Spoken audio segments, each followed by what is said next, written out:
It could be called the mother of all snowstorms that hit Lexington this morning. Near blizzard conditions made driving treacherous and kept police busy working accidents such as this one on Harrodsburg Road. The salt trucks were out and city workers kept filling them up, but the salt didn't help very much. The snow is falling extremely fast. The wind is moving snow that does fall. The salt trucks don't seem to be able to get ahead of it at the present time. If we get colder temperatures, it's going to get a lot worse.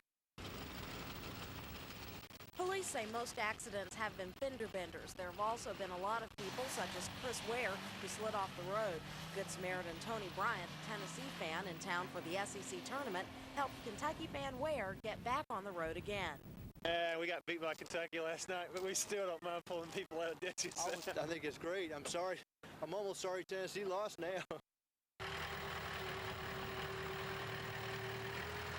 The snow caused parking lot problems for some local businesses.